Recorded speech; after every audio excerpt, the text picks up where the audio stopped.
Hi అండి, welcome to Samatha cooking and vlogs. ఈరోజు అరిసెలు చేస్తున్నాము. సో సంక్రాంతి స్పెషల్ కదా అరిసెలు అంటే. ఒక 2 kgs బెల్లం అయితే దంచుకున్నాము. 3 kgs బియ్యంకి 2 kgs బెల్లము, ఒక 1 గ్లాస్ వాటర్ వేసేసి స్టవ్ మీద పెట్టుకోవాలి.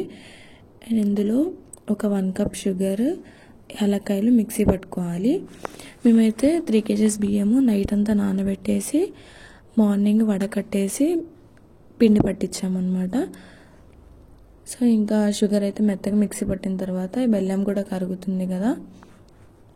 బెల్లం కరిగిన తర్వాత మనం బెల్లాన్ని వడకట్టుకోవాలి, లేకపోతే ఇసుకుంటుంది అన్నమాట.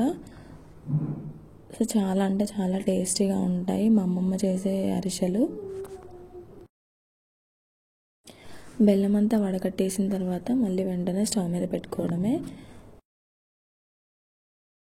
అరిసెలకి ఏంటంటే మనము పిండి గాలి తగలకూడదు అనమాట. మనం పిండి పట్టించిన వెంటనే ఇలా ప్రెస్ చేసి ఇంటికి తీసుకొచ్చి పాకం రెడీ చేసుకోవాలి. ఇది పాకం రెడీ అవుతున్నప్పుడు మనం మిక్సీ పట్టుకున్న షుగర్ ఉంది కదా, అది మొత్తం ఇందులో వేసేసుకోవడమే. ఇందులోకి అయితే మేము 1/2 కిలో నువ్వులు తీసుకున్నాము అండ్ 1/2 కిలో నెయ్యి తీసుకున్నాము.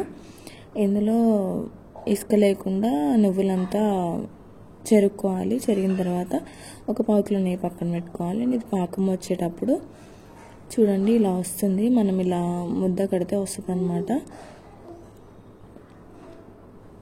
సో చూసారు కదా ఇలా వస్తుంది. ఇదైతే పర్ఫెక్ట్ పాకం వచ్చేసింది. వెంటనే దించేసి నువ్వులు వేసుకోవాలి. నువ్వులు వేసుకోగానే నెయ్యి వేసుకొని మంచిగా కలుపుకోవాలి. కలుపుకున్న తర్వాత పిండి కొంచెం కొంచెం పోసుకుంటూ కలుపుకోవాలి. పిండి కొంచెం కొంచెం వేసుకుంటూ కలుపుకోవాలి. సో కలుపుకోవడం అయితే కొంచెం కష్టమే. కొంచెం పెద్దవాళ్ళు ఎవరైనా ఉంటే కలిపిస్తూ ఉండాలి. చూసారా పిండి కూడా ఒత్తి ఇట్లా ప్రెస్ చేసామన్నమాట. అది ఎండకూడదు అనేసి, తడి బియ్యం కాబట్టి తడిగా ఉంటుంది పిండి. మొత్తం ఇలా వేసుకుంటూ కలుపుకోవాలి, ఉండలు లేకుండా కలుపుకోవాలి. మీరు ఫెస్టివల్కి ఏమేమి పిండి వంటలు చేశారనేది అయితే కామెంట్ చేయండి. మేమైతే ఫెస్టివల్ అయిపోయిన తర్వాత చేసామన్నమాట అరిసెలు అయితే.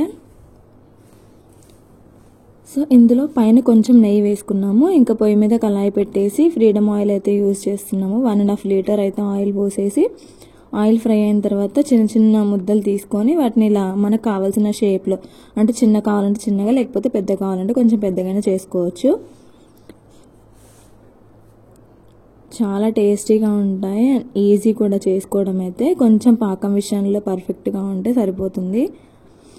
అరిసెలు ఒత్తుకునేది ఉంటే దాంతో ఇలా ఆయిల్ అంతా ఇలా ప్రెస్ చేయొచ్చు, కానీ మాకు లేదనమాట. దీంతో జల్లిబుట్టతో చేస్తున్నాము. ఇంకా మంచిగా 2 సైడ్స్ ఫ్రై అయ్యేంత వరకు కాల్చుకోవాలి. సో అప్పలన్నీ ఇలాగే చేసుకోవాలి. చాలా అంటే చాలా క్రిస్పీగా కూడా ఉన్నాయి. అరిసెలు మెత్తగా ఉన్నదానికంటే కొంచెం క్రిస్పీగా ఉంటేనే చాలా టేస్ట్ ఉంటుంది. మీరు కూడా డెఫినెట్గా ట్రై చేయండి. సో అరిసెలు అన్నీ అయిపోయిన తర్వాత ఆయిల్ ఉంటుంది అనేసి మేము కొంచెం ఫ్యాన్ కింద ఇలా చున్నీ వేసి ఆరబెట్టేసాము. వీడియో నచ్చితే please like, share and subscribe. Thanks for watching.